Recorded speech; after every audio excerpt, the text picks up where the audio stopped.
하나님 앞에 정한 시간이 되었습니다. 우리 다 같이 일어나셔서 주현절 후 6번째 주일 예배를 하나님 앞에 경건한 마음으로 예배하겠습니다.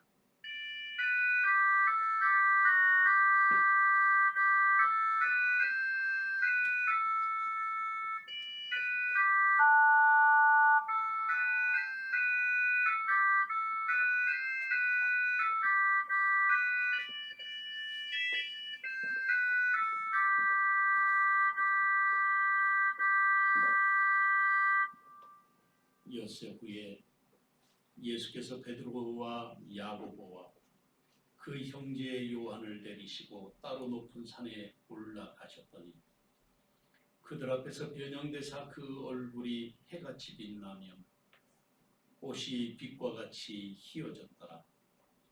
말할 때에 호련히 빛난 구름이 그들을 덮으며 구름 속에서 소리가 나서 이르시되 이는 내 사랑하는 아들이요 내 기뻐하는 자니 너희는 그의 말을 들으라 하시는지라.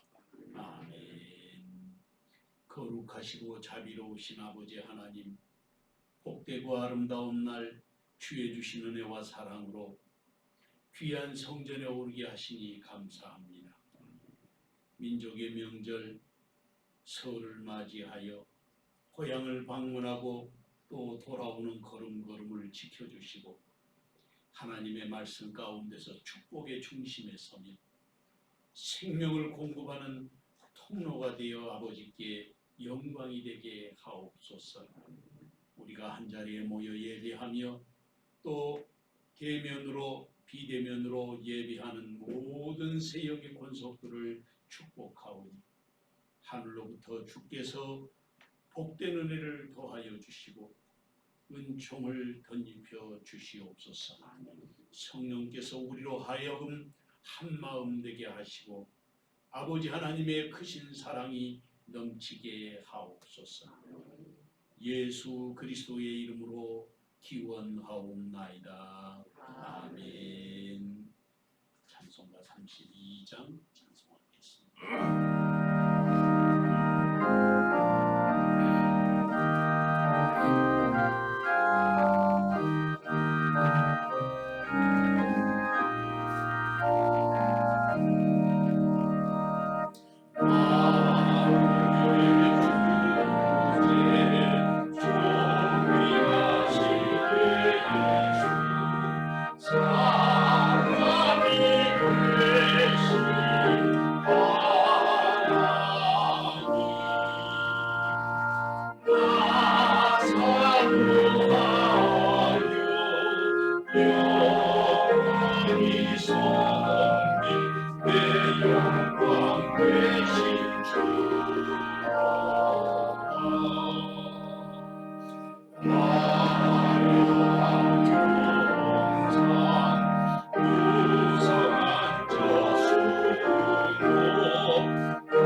성식의 복은 찬송가 뒤에 있는 교독문 제 26권 시편 50편 말씀 교독하겠습니다. 내 백성들아 들을지어다. 내가 말하리라. 이스라엘아 내가 네게 증언하리라. 나는 하나님 곧 내 하나님이로다.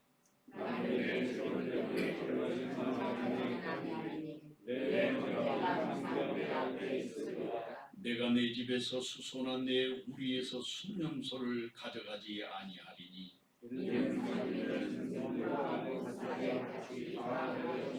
산의 모든 새들도 내가 아는 것이며 들의 짐승도 내 것이미로다.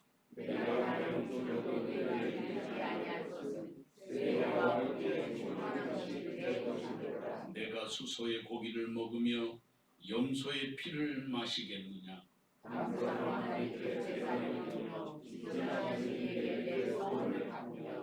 환난 날에 나를 부르라. 내가 너를 건지리니 내가 나를 영화롭게 하리로다. 아멘.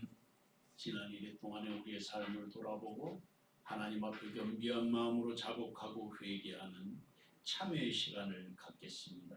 함께 통성으로 기도하겠습니다. 주인 되는 묵상을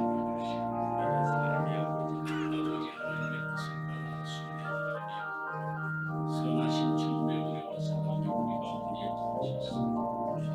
날마다 주님의 크신 은혜를 경험하고 정말로만 우리의 삶을 드릴 수 있도록 도와주시옵소서.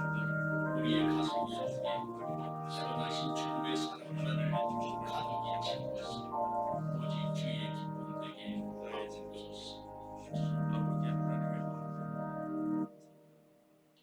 여호와의 말씀이니라.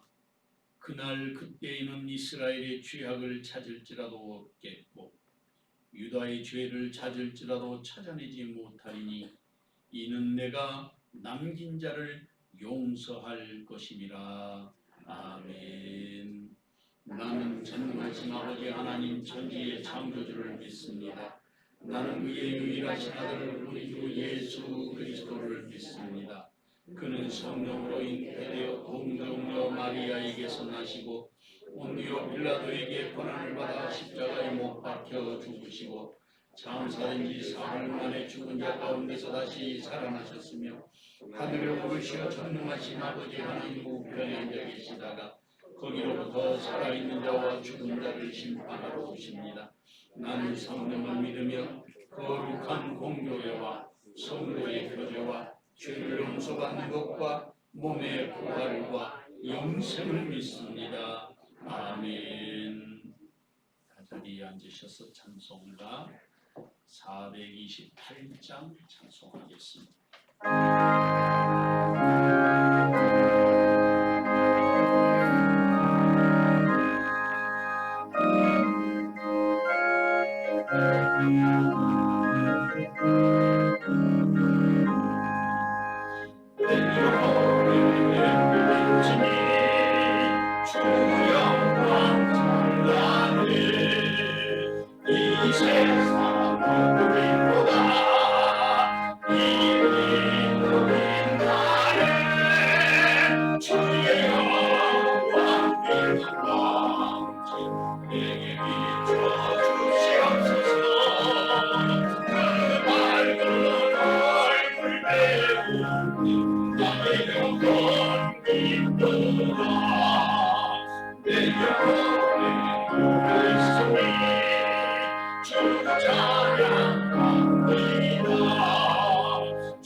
세우시네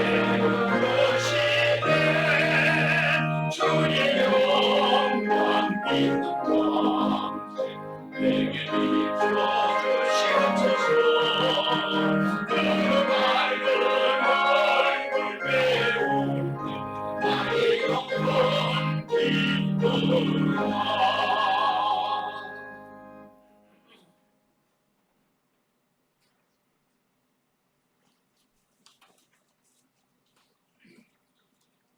인류의 역사와 인간의 생사화복을 주장하시는 하나님 아버지, 거룩하고 복된 날을 세영의 모든 권속들에게 허락하여 주시니 감사와 찬송과 영광을 오직 주님께 올려드리옵나이다.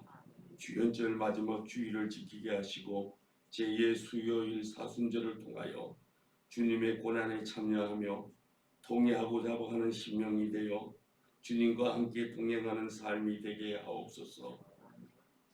우리 모두에게 건강을 허락하여 주시고 하나님께서 베풀어 주신 은혜가 너무나도 놀랍건만 우리의 믿음이 부족하여 다 감사드리지 못했음을 용서하여 주시옵소서. 하나님 앞에서뿐 아니라 육신의 부모님에게도 잘하지 못한 것들이 많이 있는 것을 회개합니다. 저희의 잘못을 용서하여 주시옵소서. 믿음과 사랑의 유업을 기억하며 더 굳센 믿음으로 이 땅에 승리하게 하여 주시옵소서. 주님이 우리 마음에 오시면 저 밝은 하늘이 열리고 주의 빛이 저 넓은 대지를 비추는 것처럼 죄와 슬픔과 고뇌가 사라지고 활기찬 생명의 능력이 우리의 마음에 용수서쳐 오름을 믿습니다. 내가 세상 끝날까지 너희와 함께 있으리라 말씀하신 주님, 오늘 우리의 예배 가운데 나타나시어 우리의 마음을 뜨겁게 하여 주시옵소서. 그리하여 우리의 심령이 다시 한번 새로워지고 믿음에 견고하여져서 주님 오시는 그날까지 주의 일을 더 열심히 힘쓰는 세영의 교우들이 되게 하여 주시옵소서. 세영교회를 위하여 기도합니다. 여전히 어려움 속에 처해 있지만은 합심하여 맡겨진 사명을 감당하는 교회 되게 하시고 모든 일에 주님의 은혜 가운데 아름답게 이루어지는 세영교회 되게 하여 주시옵소서.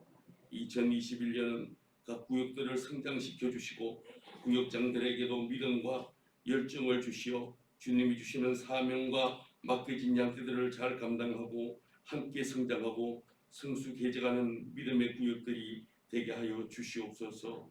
또 중보기도팀과 한 주간의 묵상팀과 성경 통독팀을 기억하사 살아계신 하나님의 말씀을 대할 때마다 기쁨이 더해지게 하시고 말씀을 통하여 나는 죽고 내 안에 예수 사는 역사의 시간들이 있게 하여 주시옵소서. 오늘 또 특별히 주의 사자 목사님을 능력의 장중에 붙들어 주시고 주님의 교회를 섬기고 목양의 사역을 감당하실 때 육적으로나 영적으로 피곤치 않도록 새 힘을 더하여 주시고 그의 말씀을 들으는 제하의 말씀을 통하여 코로나19로 대면 예배와 비대면 예배를 통하여 세영의 모든 성도들의 은혜가 충만하게 하여 주시옵소서. 세상은 여전히 코로나19로 인하여 신음하며 아파하는 가운데 있습니다. 지난 1년은 어떻게 지낸지 모를 정도로 많은 것들을 잃었고 그래서 하나님께서 허락하신 일상의 소중함을 더 깊이 깨닫게 되었습니다. 이기적인 마음으로 나의 아픔을 드러내어 타인의 아픔에 둔감시키는 자가 되지 않게 하시고 하나님께서 이러한 시련과 고난의 시간들을 보내게 하시면은 심판과 함께 구원의 은혜를 주시는 뜻이 있음을 기억하며 우리가 못나고 연약한 부분들을 내려놓고 오직 주님의 도우심에 구하며 슬기로운 시간들을 이겨낼 수 있도록 은혜를 더하여 주시옵소서. 세영교회 원치 않는 아픔으로 코로나에 더해 이중고를 겪고 있습니다. 더 열심히 기도하고 회개하기를 원하시는 하나님의 뜻인 줄을 믿고 간절한 마음으로 기도에 쉬지 않게 하시고 우리보다 앞서 싸우시며 인도하시고 보호하시는 주님만 바라보며 세상의 방법이 아닌 하나님의 방법으로 맞설 수 있는 믿음을 가진 세영의 용사들이 되게 하여 주시옵소서. 오늘 또 하루길을 사는 동안 하나님의 은혜 속에서 살고 주님의 성전에서 이름도 빛도 없이 수고하는 그 손길을 아름답게 하옵소서. 어제나 오늘이나 앞으로도 영원토록 변함이 없으신 예수님의 이름으로 기도드리옵나이다.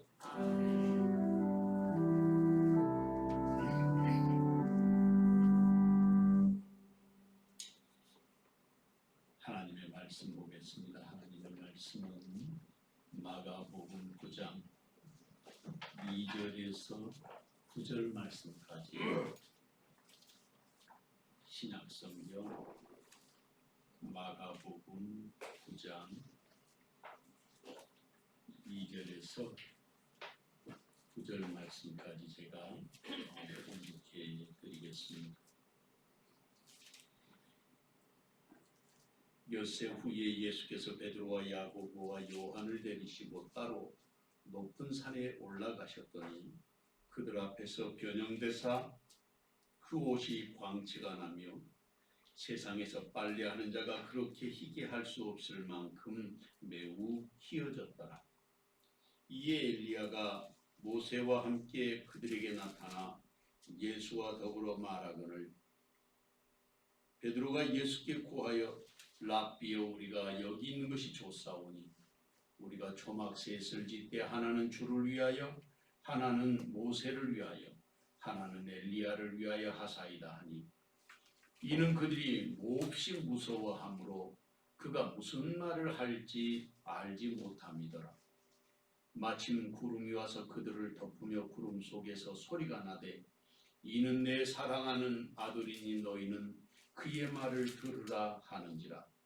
문득 들러보니 아무도 보이지 아니하고 오직 예수와 자기들 뿐이었더라. 그들이 산에서 내려올 때에 예수께서 경고하시되 인자가 죽은 자 가운데서 살아날 때까지는 본 것을 아무에게도 이르지 말라 하시니 아멘.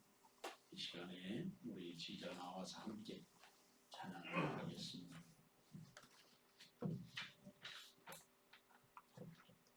이번 주 함께 부르실 찬양은 내가 천사의 말 한다 해도입니다. 함께 찬양하시겠습니다.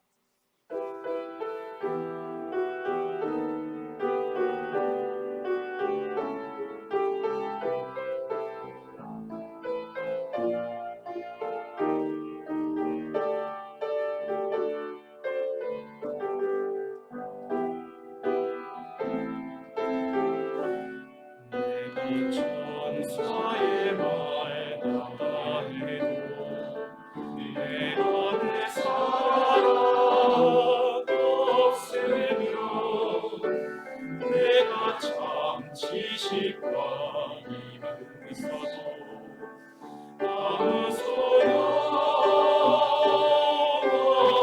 소용없으니 살을 옮길 믿음이 있어도 나 있는 모든 것 주일지라도 나 자신 낮추어도 아무 소용없네 사랑은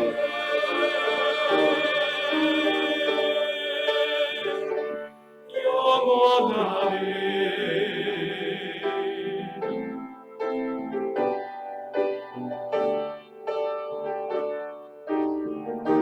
사랑은 온유하며 사랑은 차갑지 않으며 교만하지 아니하며 우리 기뻐하지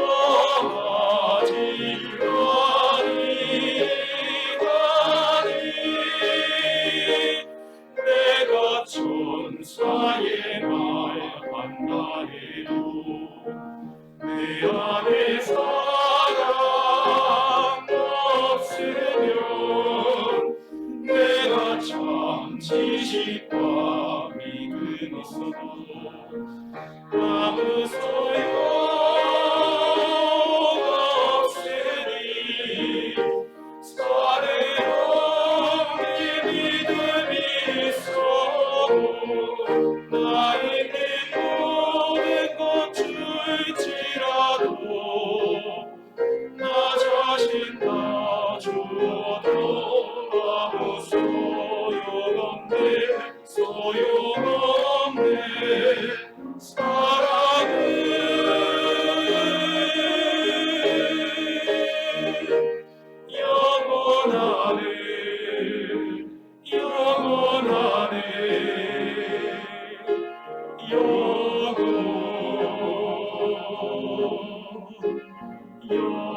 영원히.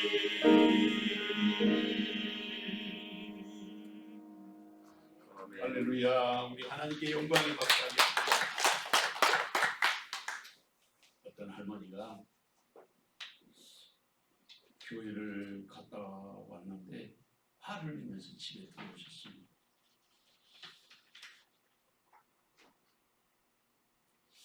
화를 내는 이 할머니를 보니까 손자가 좀 이상했어요. 왜 화가 나셨는가 여쭤봤습니다. 그랬더니 오늘 목사님의 설교가 영 못마땅하다는 거예요. 아니 목사님이 무슨 설교를 하시는데 그렇게 못마땅했냐고 물어봤더니 설교하시는 동안에 계속해서 반복해서 하시는 말씀이 소꼭지 하지 말고 젖꼭지를 하라고 그러잖아요. 소꼭지를 생각하지 말고 젖꼭지를 하라고 하는데 도대체 이해할 수 없는 말을 그렇게 목사님이 하실 수가 있냐고. 손자가 할머니 말씀이 이해가 안 됐어요. 그래서 목사님한테 전화를 드려봤습니다. 목사님, 소꼭지를 생각하지 말고 젖꼭지를 생각하라 했다는 건 그게 도대체 무슨 말입니까? 그랬더니 목사님이 막 웃으면서 소극적으로 생각하지 말고 적극적으로 생각하면서 일을 하라고 목사님이 그렇게 말씀을 전했는데 할머니가 들을 때는 이게 아마 목사님이 빠르게 발음을 하셨던 것 같아요. 소극적이라는 말이 소꼭지로 들리고 적극적으로라는 말이 젖꼭지로 들립니다. 우리가 다른 사람의 말을 들을 때 참 그 말을 듣는다는 게 굉장히 중요한데 문제는 내가 듣고 싶은 것만 듣고 또 내가 듣는 것만 들리는 것입니다. 말하는 사람의 그 의도 그것이 듣는 사람에게 정확하게 전달이 된다면 얼마나 좋겠습니까? 그런데 같은 장소, 같은 시간에 앉아서 똑같은 이야기를 들어도 각각 받아들이는 것이 다를 수 있다는 것입니다.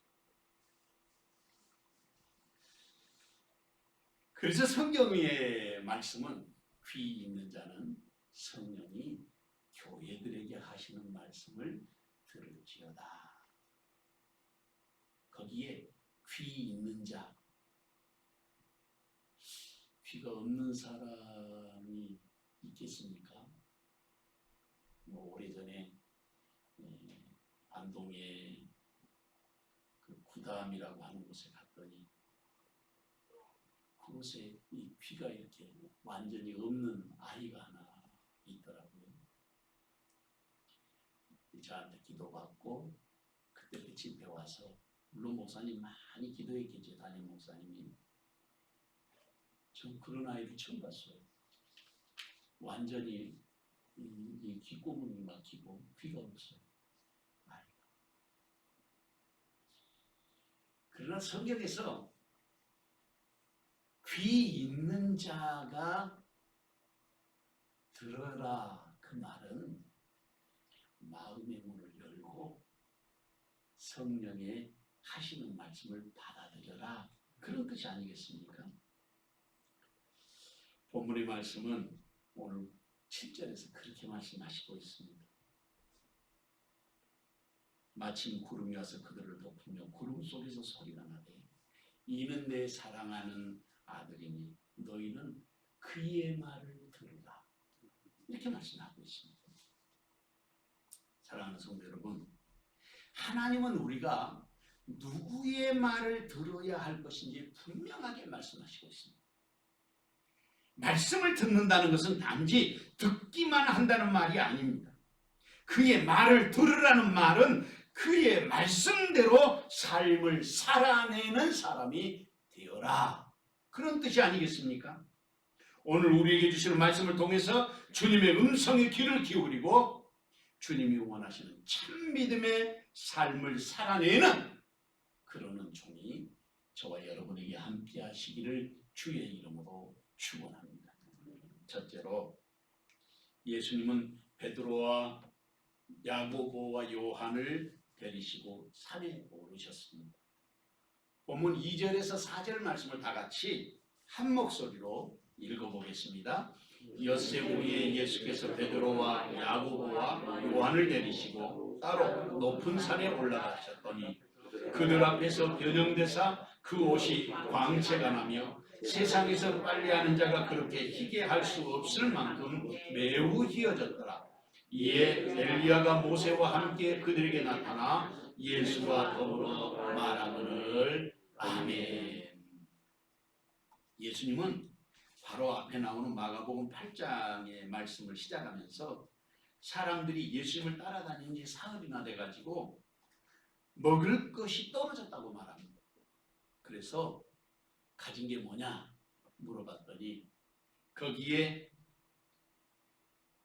떡 7덩어리하고 물고기 2마리를 가져왔습니다. 그래서 축사하시고 거의 예수님을 따라오던 사람들 모두에게 나눠주고 7광주리를 남겼는데 그게 바로 7병이어의 사건입니다.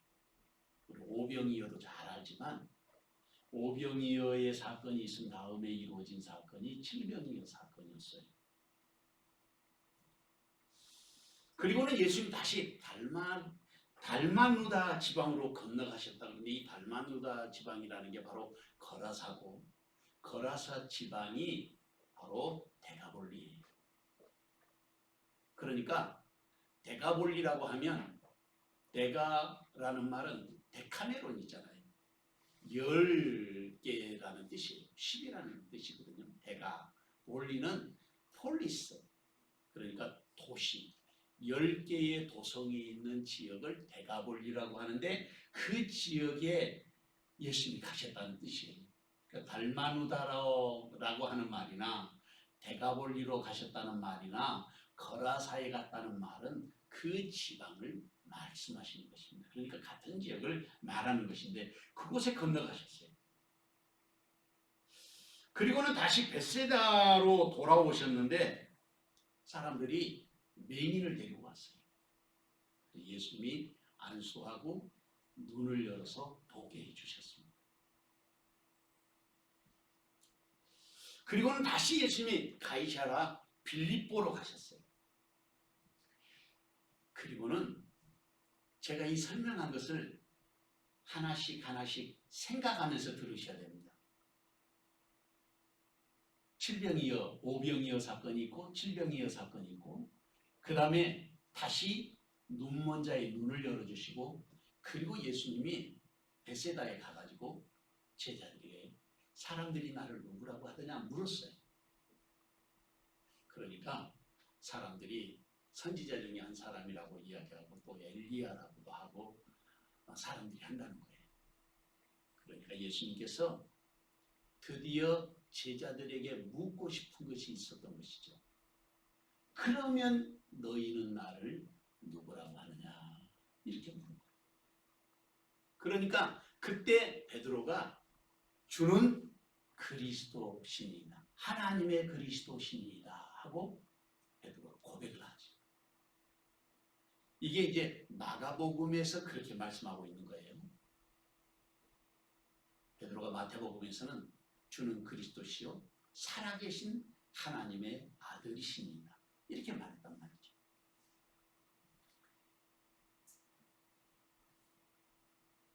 그러니까 여기에 나타나 있는 사건들을 보면 오병이어의 사건과 그 다음에 또 7병이어의 사건 오병이어 저는 어렸을 때 오병이라고 하는 것이 이해가 안 됐어요. 이게 한자말에서 온 것인데 우리 병은 그냥 물 담는 병인데 왜 이게 병인가 어렸을 때 예수 믿으면서 그랬는데 이게 떡덩자여서 떡덩어리 5개라는 뜻인데 떡덩어리 5개로 5,000명을 먹이잖아요. 그리고 7병이어 사건도 역시 떡덩어리 7개 가지고 4,000명을 먹인 거예요. 뭘 말하느냐면 예수님이 거기서 암시하시는 것이 바로 내가 메시아다 하는 것을 보여주신 거예요. 그리고 그 다음에 예수님께서 다시아의 빌립보에 갔을 때 눈먼 사람을 데리고 왔는데 그 눈먼 사람에게 안수하여서 눈을 보게 하셨어요. 그리고는 예수님이 벳사다에 와가지고 제자들에게 사람들이 나를 누구라고 하느냐 물으신 거예요. 그리고 너희는 나를 누구라고 하느냐 물었어요. 여러분, 점점 예수님이 자신을 계시한 사건이라는 뜻이에요. 오병이어와 칠병이어를 통해서 자기를 보여주셨고, 그리고 눈먼 자가 눈을 떠서 보게 된단 말이죠. 육신의 눈만 뜨는 것이 아니라 영혼의 눈이 열려져서 메시아가 누구인지 볼 수 있도록 예수님께서 지금 제자들을 한 단계, 두 단계, 세 단계 이렇게 초대하고 계시는 것이란 말이죠. 점진적으로. 그걸 보여주시는 거예요.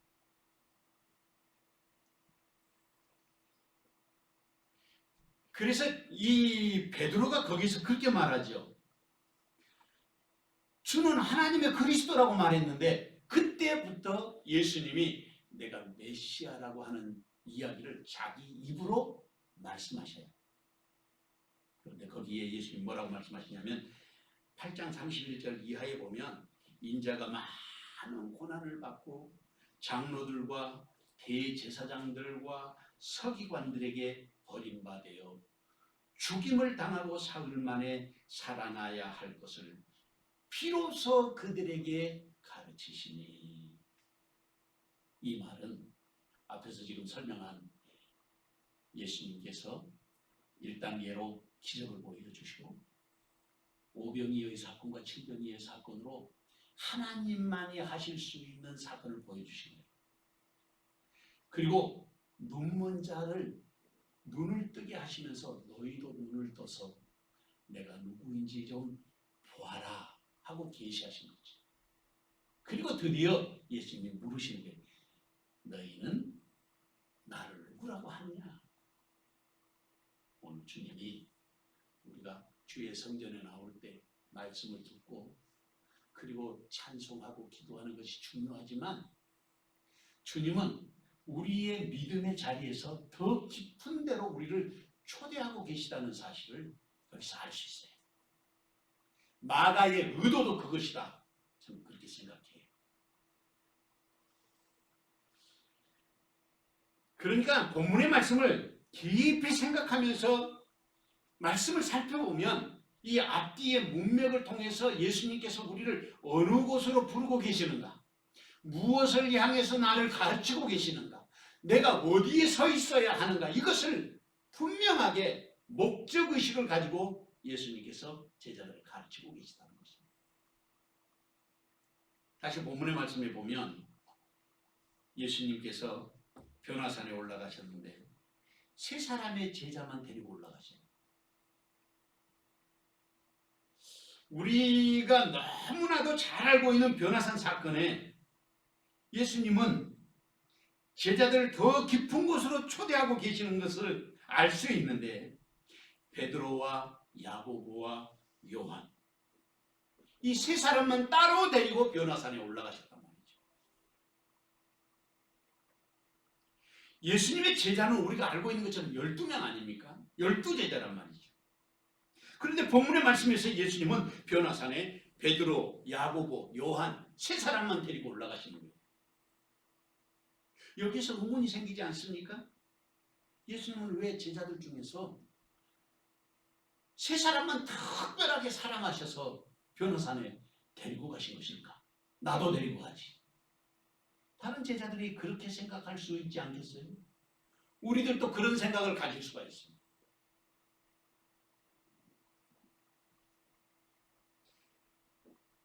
그래서 제 나름대로 몇 가지 생각을 해봤는데 첫 번째로는 모든 제자들이 다 예수님이 그리스도이신 것을 아직 받아들일 수 있는 준비가 덜 된 거예요.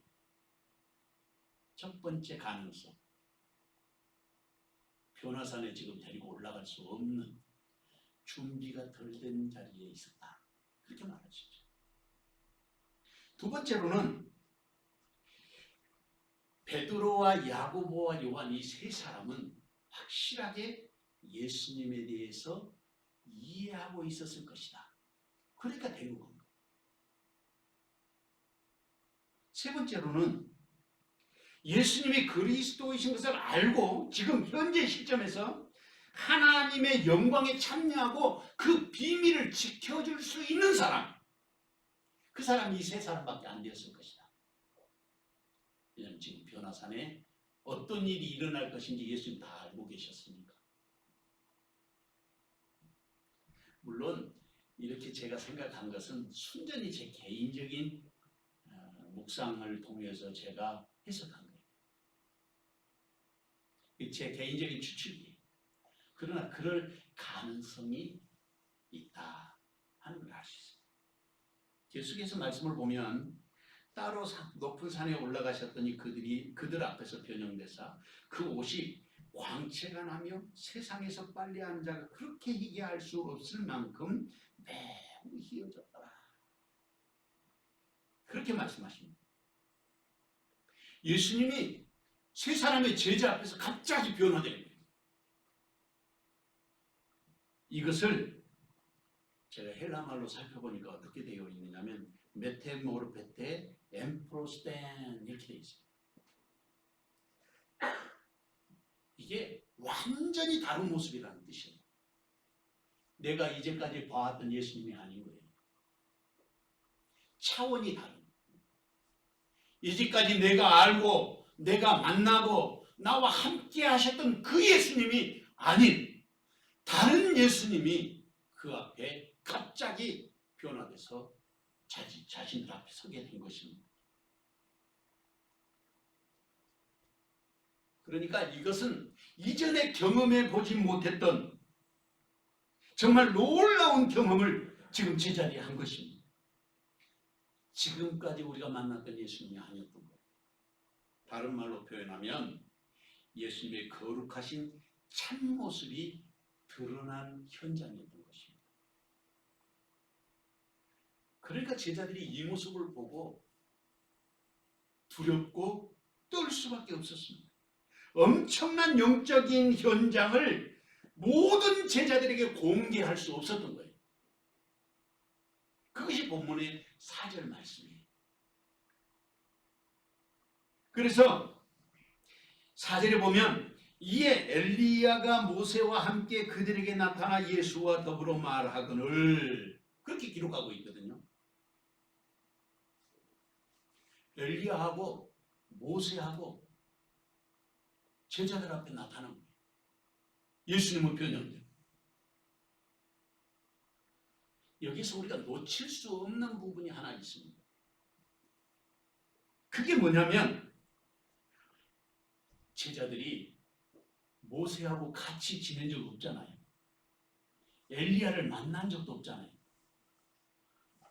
수백 년에서 수천 년 전 사람이에요.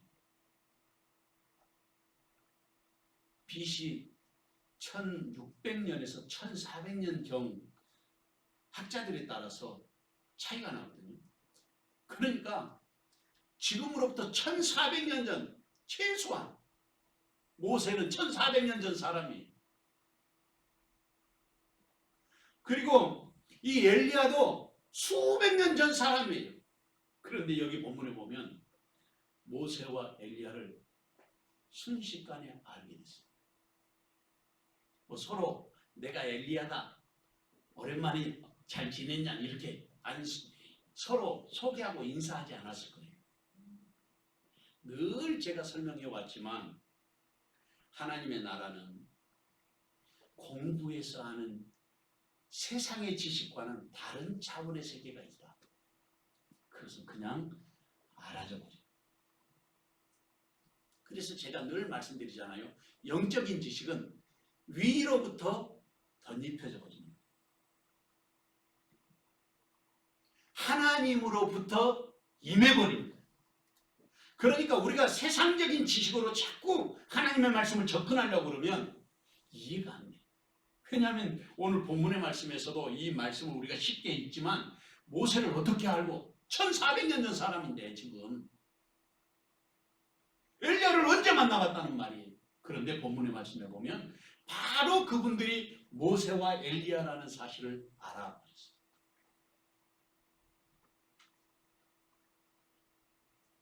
세상적인 지식은 우리가 공부하고 열심히 노력해야만 알 수 있지만 하나님으로부터 오는 지식은 우리가 수고해서 배울 수 있는 게 아니라 우리의 귀가 열리고 우리의 마음이 열렸을 때, 영혼이 열렸을 때 들을 수 있고 알 수 있는 지식이 바로 영적인 지식인 것입니다.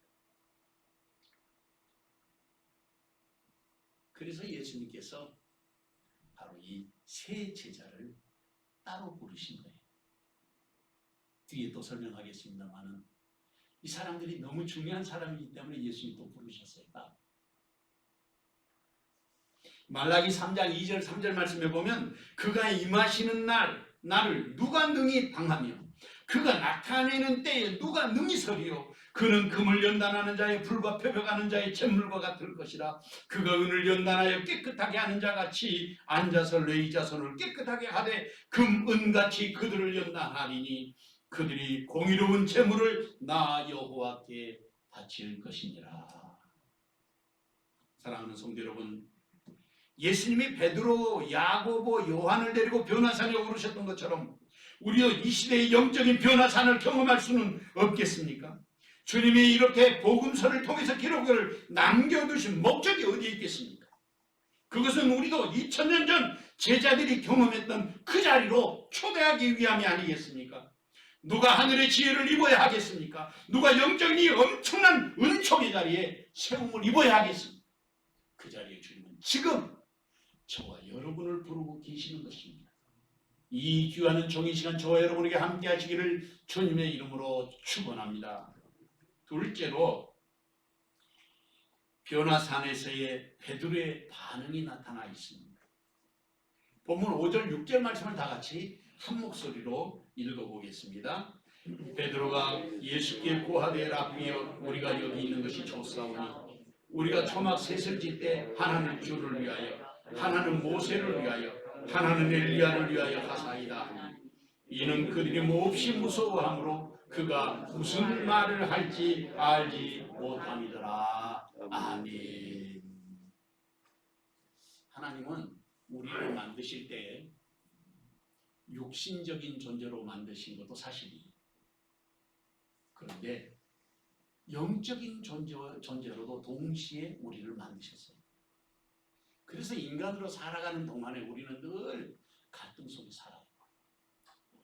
육신적인 바울 사도의 말을 들으면 육신의 소욕을 따르고자 하면 성령의 소욕을 거스리고 성령의 소욕대로 따르고자 하면 육신의 소욕을 거스리고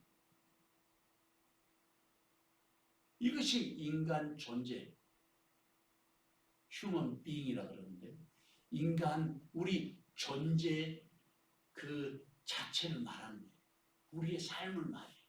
늘 갈등 속에서 예배를 가야 되냐 말아야 되냐 코로나 사태 집에서 그냥 드릴까 교회에 가서 드릴까 늘 우리 갈등 헌금은 얼마나 해야 되나 갈등 속에 살아요. 우리는. 저는 그런 생각이 들어요. 천사처럼 만들었으면 갈등도 번뇌도 없이 그냥 하나님의 영광을 노래하며 그렇게 살 텐데 세상적이고 육신적인 것에 우리가 사로잡혀 있기 때문에 그 속에서 우리는 늘 범민하면서 살거든요. 옛날에는 그것을 제가 깨닫지는 못했어요. 하나님의 나라에 가면 성경 속에 말씀을 살펴보면 우리가 구원은 은혜로 있지만 상급은 우리의 헌신을 통해서 상급이 이루어진다 하는 걸 알 수 있어요. 그래서 요한계시록을 보면 상급은 언제 받느냐? 너희 행한 대로 갚으시리라 이렇게 말하고 있어요. 우리의 행위대로. 사람들이 이걸 오해하는 경우가 있어요. 은혜를 받으면 은혜로 끝나는 게 아니에요. 은혜로, 하나님의 은혜로 우리가 그 삶을 살아내야 되는데, 그때 사는 삶은 사실은 나의 희생과 헌신과 봉사, 이것이 따라야 되는 거예요. 그게 은혜 받은 사람의 삶이지. 그렇지 않으면 그건 유아기적인 삶을 사는 게, 애기들이나 늘 부모님이 주시는 유아식을 먹고 그냥 사는 거지요. 그러나 성장한 사람은 반드시 성장한 모습을 보여줘야 되는 것이죠. 그러니까 인간을 하나님이 그렇게 구조적으로 육신에 속한 존재이면서도 영적인 존재로 만들어 놓으신 것은, 제가 이제 깨닫게 되는 것이 무엇이냐면, 하나님께서 우리에게 하나님의 공의를 베푸셔야 되는데, 다시 말하면 상급 심판을 하실 때 우리에게 상을 주셔야 되는데, 줄 수 있는 근거가 있어야 되잖아요. 그래서 늘 세상적인 것을 택하지 않고 늘 갈등하면서도 하나님의 편에 서서 선택하는 그것을 하나님 기뻐하시는 거죠.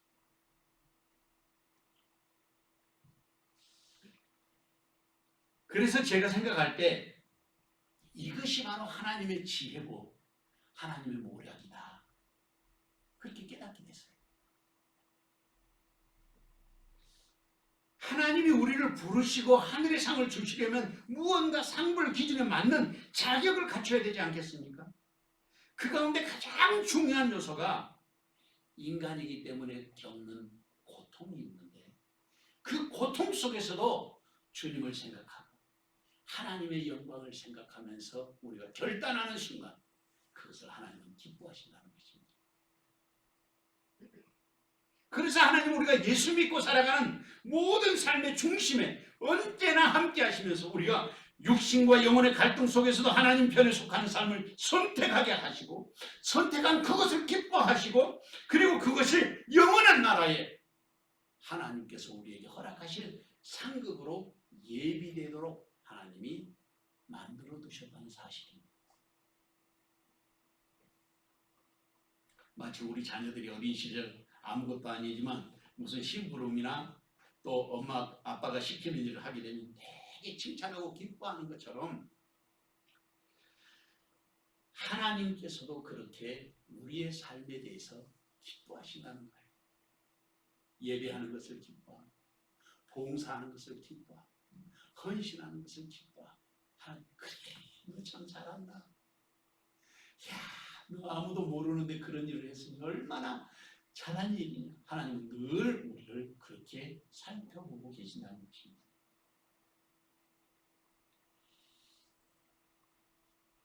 본문 5절 말씀을 보면 이전에 경험하지 못한 그런 놀라운 역사를 경험하게 됐잖아요. 그래서 베드로가 예수님께 그렇게 말해요. 우리가 여기 있는 것이 좋사오니, 우리가 초막셋을 짓되 하나는 주를 위하여, 하나는 모세를 위하여, 하나는 엘리야를 위하여 하사이다 라고 말씀하십니다. 옛날에도 제가 수없이 어렸을 때부터 이 말씀을 듣고 자라지 않겠어요, 저도. 그래서 모세는 율법의 대표자, 엘리야는 선지자의 대표자, 뭐 이런 식으로 이제 목사님들이 설교를 해오셨는데, 제가 말씀을 준비하면서 이 말씀 속에 감춰져 있는 의미는 무엇일까, 그런 생각을 했어요. 아마도 베드로는 지금 자기가 하는 말이 무슨 말인지도 잘 모르고 지금 하는 거예요. 왜냐하면 그 상황이 어떤 상황이냐면, 이전에 경험해 보지 못한 하늘나라의 영광을, 지금 거룩하심을 보게 됩니다. 그때 일어나는 현상을 신학적으로 에피판이라고 그러는데, 황홀경이라고 해요.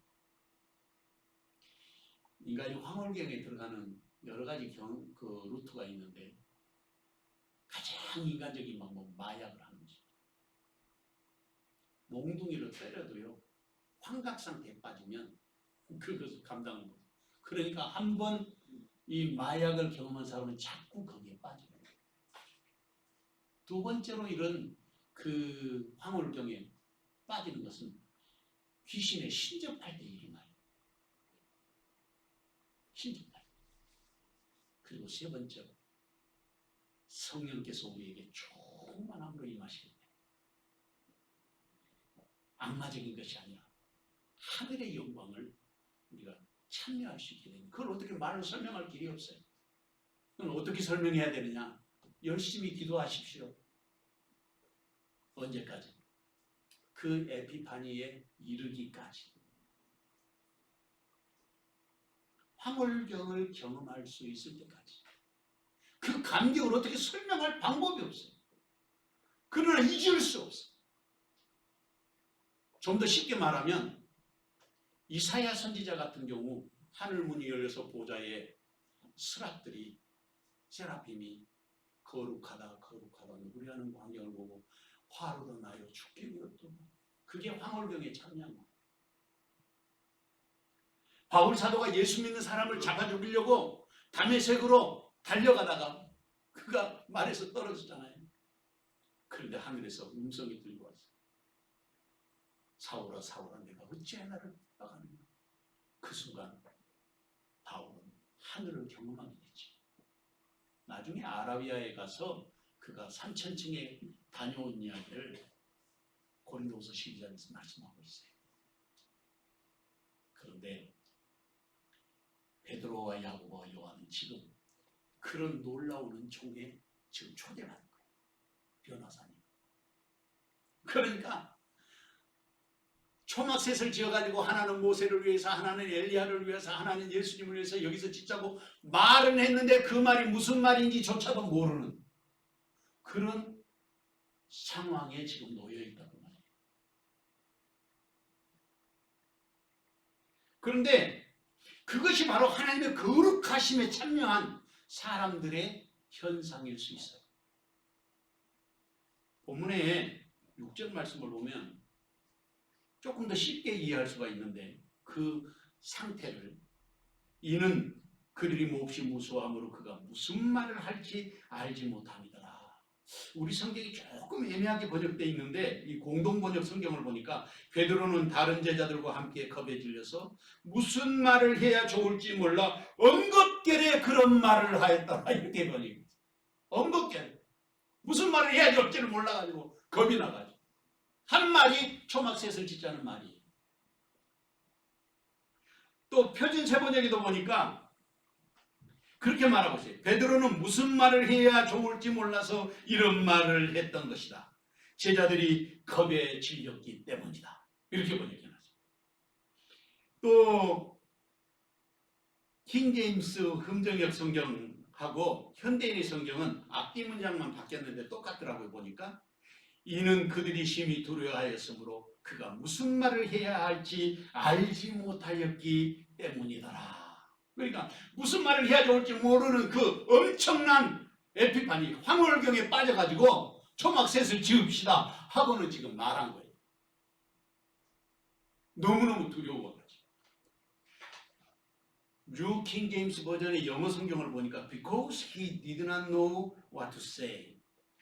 For they were greatly afraid. 그러니까 엄청나게 두려웠던 greatly afraid라고 되어 있습니다. 어마어마하게 두려움이 그들을 덮보았는데 왜 이런 현상이 일어나냐면 우리가 죄인이기 때문에 그런 것입니다. 죄인일 때 화로다 나여 죽게 되는 것. 이 고백이 자동적으로 나오는 거예요. 그 두려움.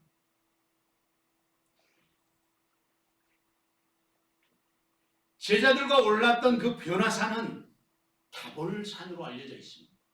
그러니까 갈릴리 지역에서 보면 다볼산이 보이는데 이스라엘 골짜기, 이스라엘 북쪽에 넓은 그 골짜기라고 하니까 우리나라 좁은 골짜기가 아니고 넓은 평원이 있어요. 그 이스라엘 골짜기에 맨 끝에 부분 갈릴리 바다에 있는 쪽에 마지막 산이 다볼산인데 그 산에 예수님이 올라가셨을 것으로 그렇게 전설에 전해져 내려오고 있습니다. 해발 한 588m 정도 되는 산이라고 하는데 이곳에서 제자들은 놀라운 하늘의 신비를 경험한 거예요. 세 사람의 제자들의 면면을 살펴보면 우리가 더 이것을 조금 더 쉽게 이해할 수 있는데 베드로는 수제자이고 야고보는 첫 번째 순교자입니다. 그리고 요한은 예수님께서 마지막까지 천수를 다하게 하고 요한계시록을 기록하도록 반모섬에 유배를 보낸 사람이에요.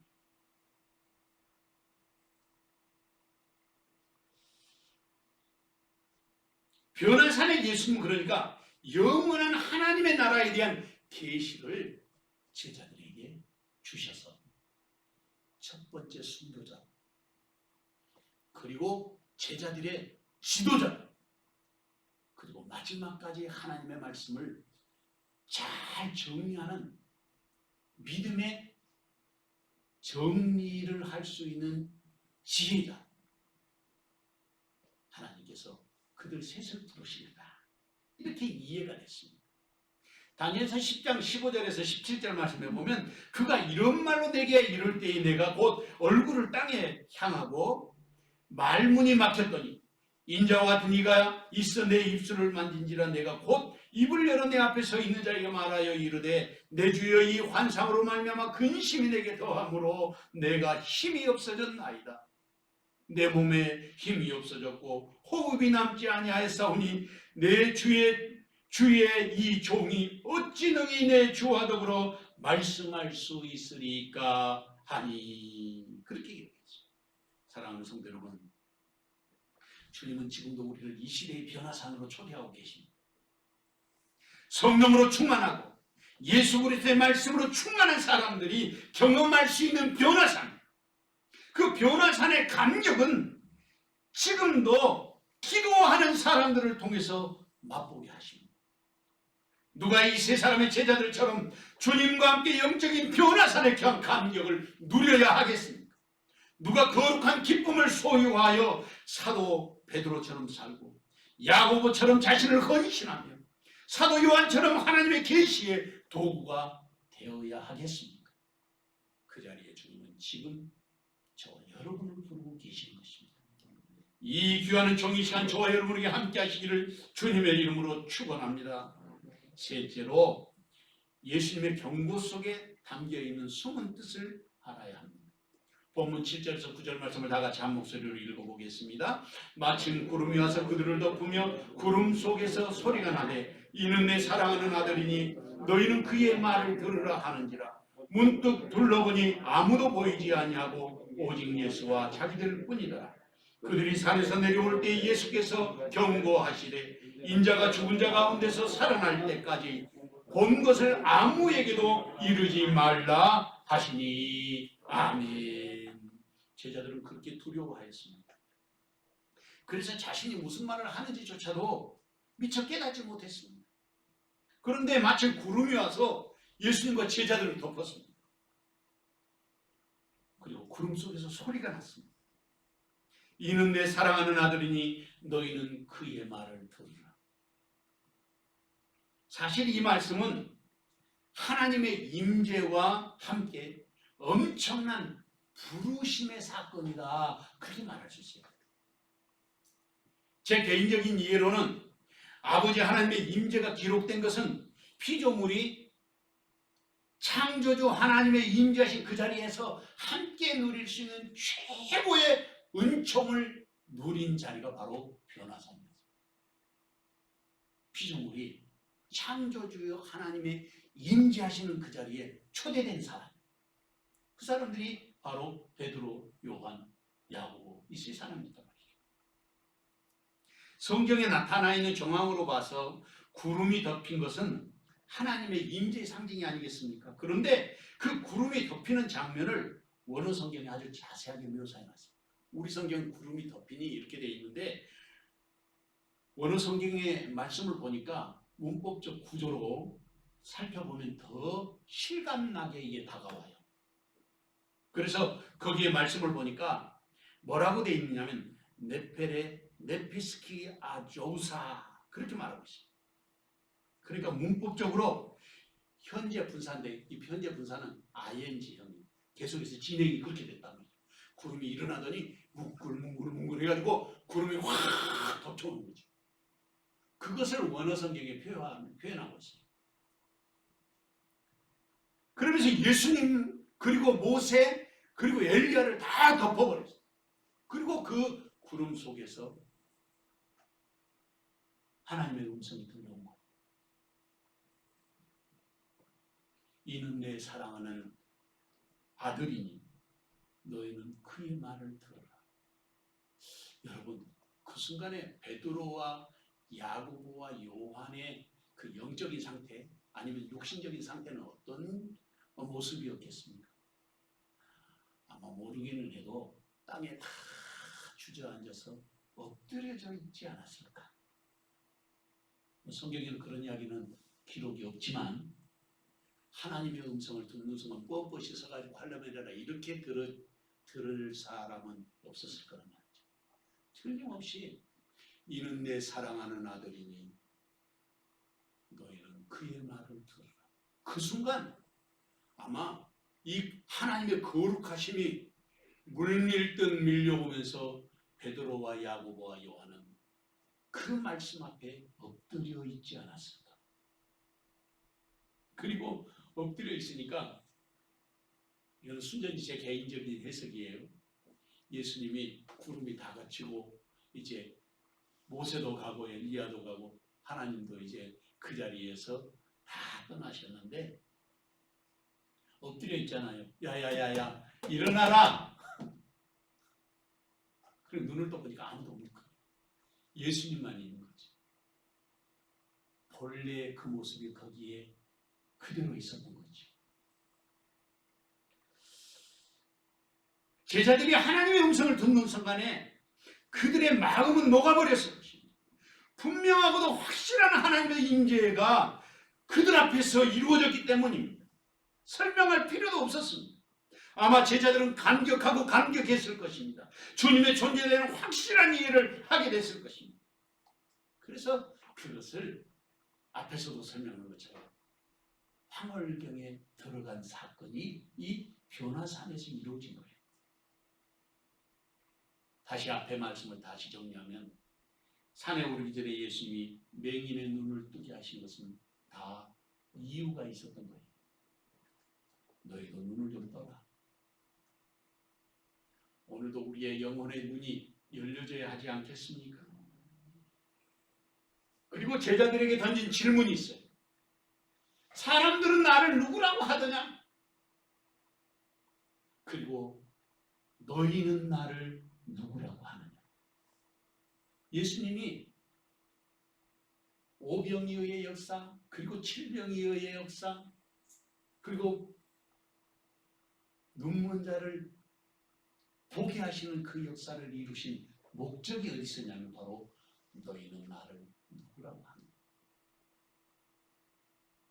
그리고 그 세 사람을 데리고 변화산에 올라가셔서 이 엄청난 영적인 경험을 하게 하신 것입니다.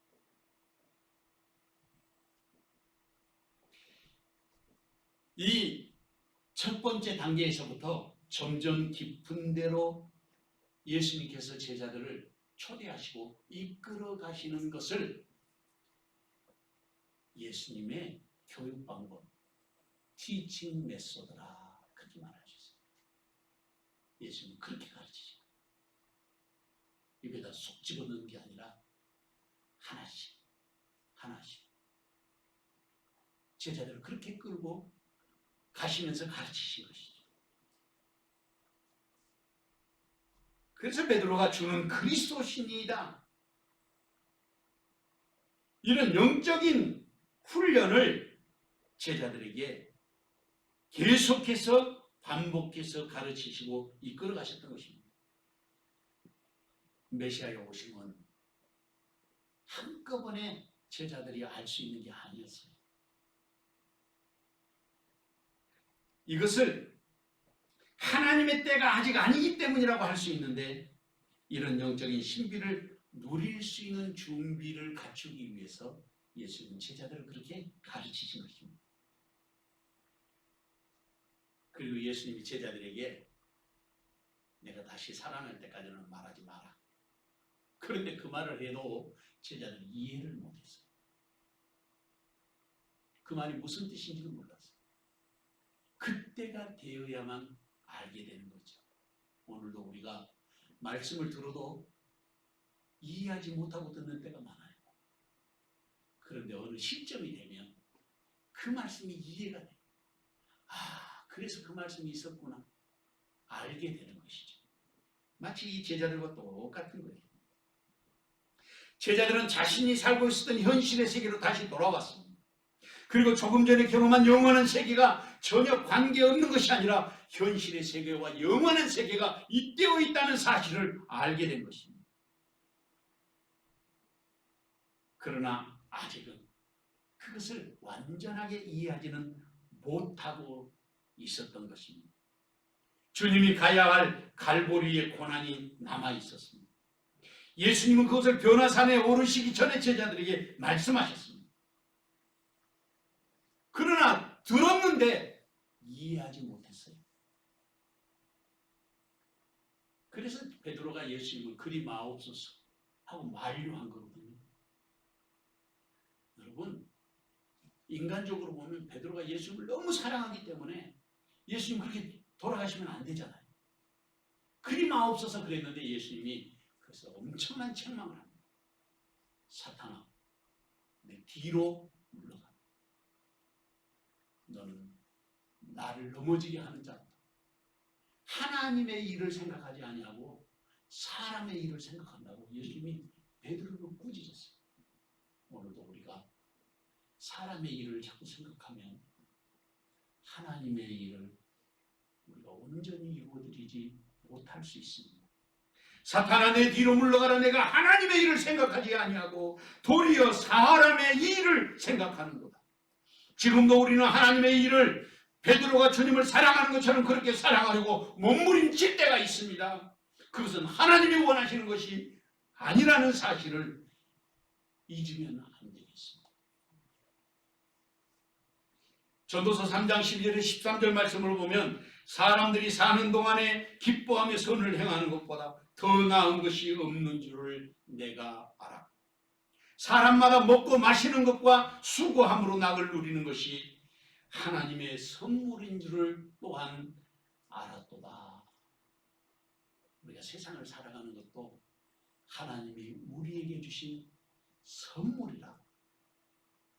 오늘 우리가 이렇게 예배하는 것도 하나님이 내게 주신 축복이고 하나님이 주신 선물이라.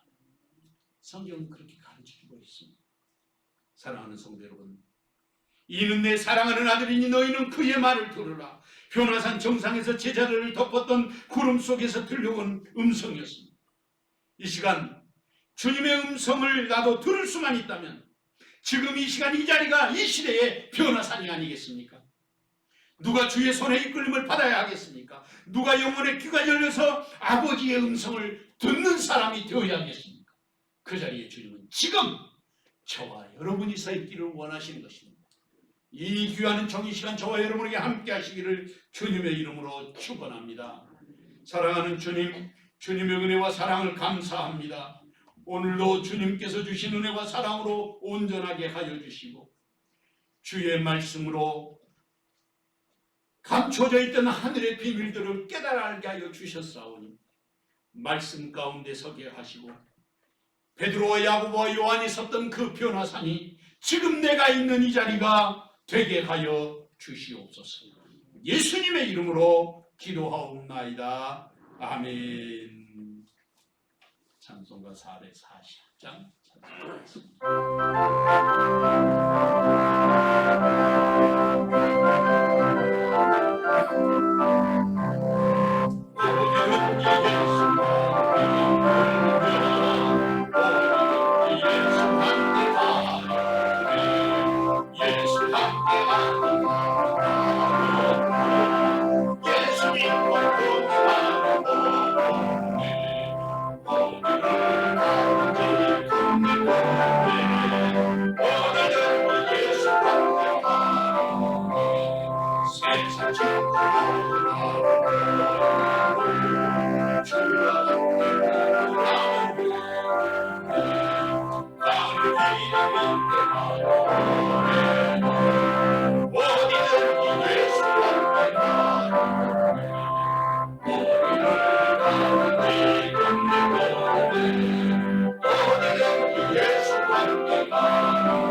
살리라 너희를 가운데 건너오는데 너희는 예수 함께 가라.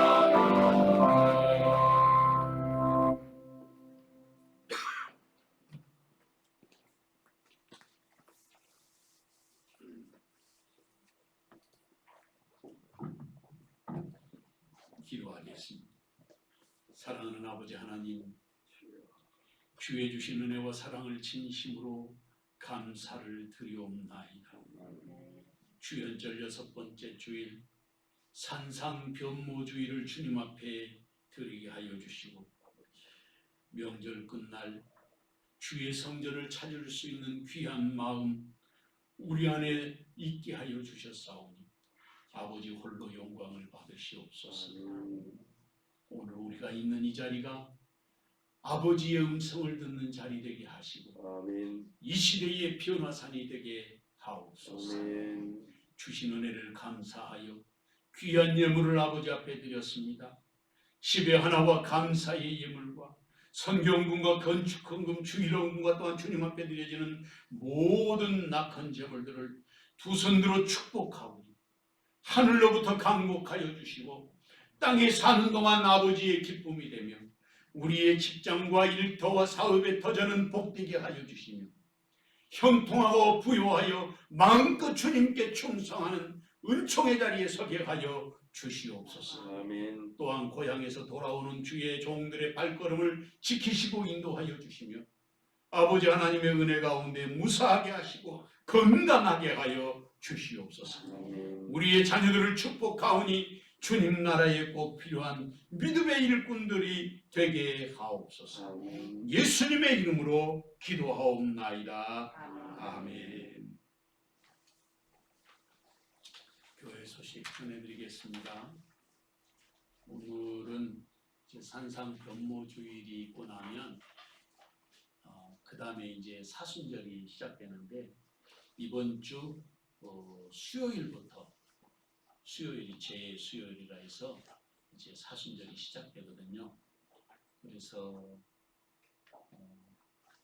고난주간 금요일날 성금요일까지 우리 지난번에 우리 지지난주에 기도회 했던 것처럼 교회 꼭 못 오시면 집에서라도 잠깐 그 시간에 기도하실 수 있도록 기도 시간표를 짰습니다. 그래서 수요일 날부터 주일날은 빼고 한 주간 내내 이렇게 오전 10시 그 다음에 12시 3시 이렇게 기도하는 시간을 정했습니다. 자기 시간에 교회 오실 수 있으면 더 좋고 교회에 오셔서 기도하실 수 있는 분들은 교회에 오셔서 그 시간에 기도해 주시고 나라와 민족을 위해서 또 한국 교회를 위해서 그리고 또 우리 교회를 위해서 또 개인적인 문제, 가정의 문제를 위해서 여러분이 꼭 기도해 주시면 감사하겠습니다. 그래서 카톡방에 또 올려놓겠습니다만은 성도들이 다 같이 함께 기도하는 마음으로 세움을 입었으면 좋겠습니다. 그 외에 다른 사항들은 주보를 참조해 주시고 또 결단의 기도문 많이 안 내셨는데 교회를 못 나오시니까 그러실 수 있는데 저 기록한 것들은 갖다 주시면 제가 늘 강대상에 놓고 강단에 놓고 기도하도록 그렇게 하겠습니다. 우리 다 같이 일어나셔서 찬송 1장 그리고 축복 예배를 마치겠습니다.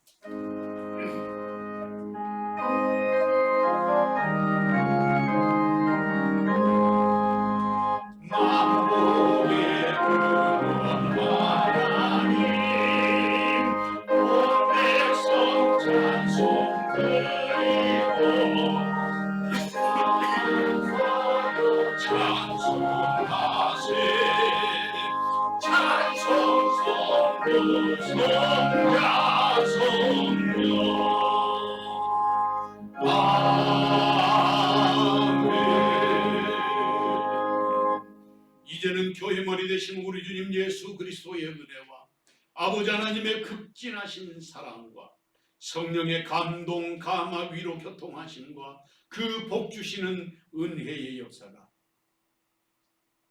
이는 내 사랑하는 아들이니 너희는 그의 말을 들으라. 아버지의 음성을 듣고 감격하였던 제자들처럼 오늘도 우리의 영혼에 주의 음성 들려줘 온전히 헌신하기로 마음에 다짐하는 여기 모인 모든 주님의 자녀들 머리 위에와 저들의 가정과 일터와 사랑하는 자녀손들 머리 위에 각 가정에서 흩어져 예배하는 사랑하는 주의 백성들 머리 위에 지금부터 영원토록 함께 계시옵기를 간절히 축원하옵나이다. 아멘.